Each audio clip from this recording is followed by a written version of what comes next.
Hey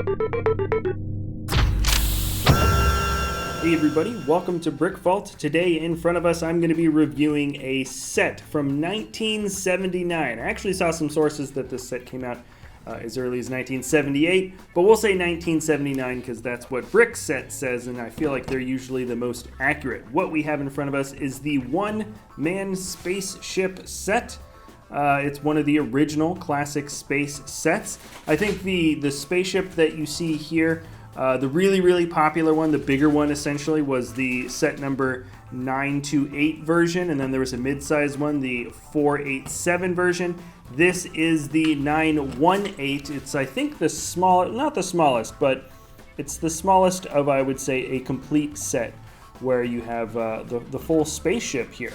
It's really kind of a fun look to a ship. It really looks still more like a jet.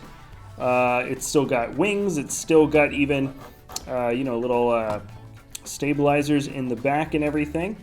So look at that. Can you tell, by the way, before I get into the full bit of the review, can you tell which of the pieces here I replaced with the light bluish gray, the not old light gray, but some of these pieces here are actually the light bluish gray versions because we got the set and it was slightly incomplete. Because we didn't feel like paying a huge amount to get this thing in its original box. It's actually a pretty good version of a used set, though. I don't know what this cost originally, back when it first came out. I do know that the mid version, the set number 487, at least on one website, was listed at $10 original back in 1979. So my guess, this being a smaller version, it could be like a $650 set. I know that was a common price point for smaller sets back in that era, but I don't know. I was looking it up. If you guys know what this set cost back in 1979, I'd actually really like to know. My guess is $650. It is 86 parts. Not very many pieces, but still that's a pretty darn good price, I would say, for especially getting such large pieces included in this set. A lot of the parts in this set are actually pretty big.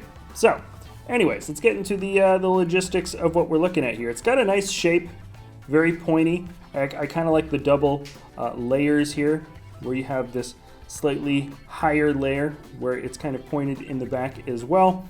There are 3 feet and then this little middle bit here, so it's extremely solid. It's not like you've got any little pieces that are going to be breaking off of it.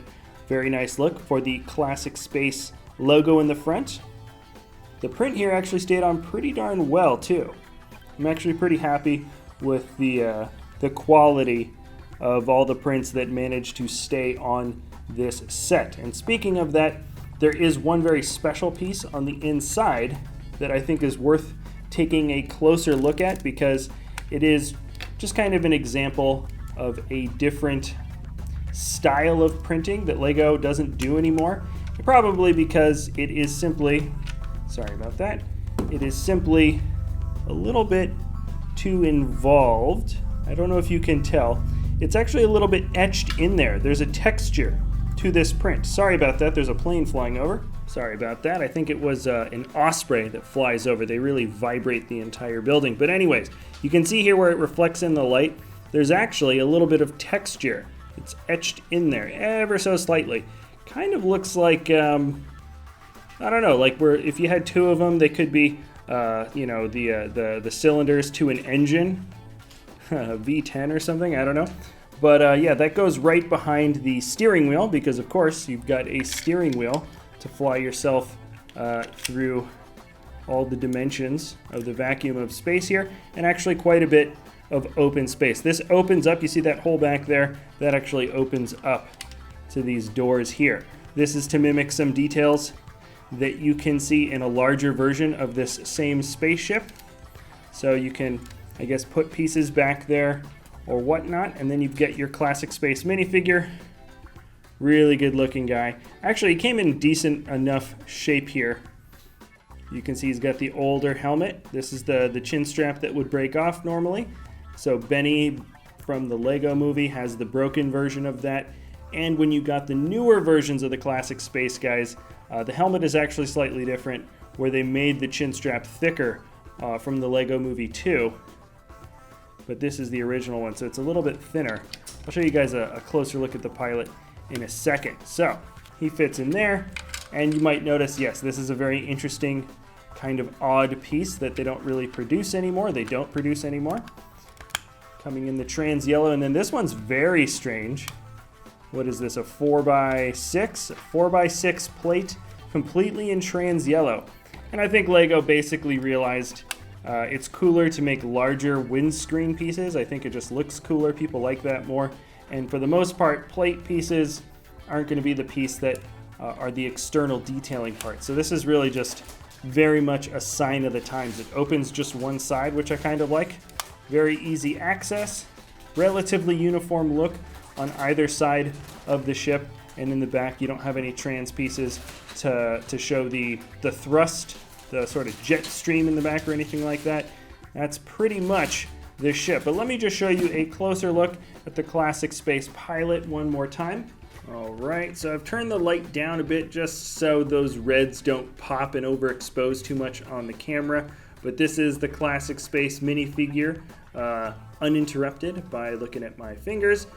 Really good looking guy though, and you can get a much better idea of how that helmet really has changed. It's a flat cylinder on the back, which is quite different. And even, it looks like a flat cylinder pretty much all the way around. And the chin sticks forward ever so slightly more than the front there, but not by a huge margin. All right, and we are finishing off this episode next to the custom minifigure display stand full of every single classic space minifigure ever made. It's also in the display case, showing off all of the different space generations. It's the space case, I guess, if you could say that. I've done videos on most of the different minifigure collections over the years, and probably maybe just a quarter of the sets that you see. So I am going to be doing more little old sort of throwback sets.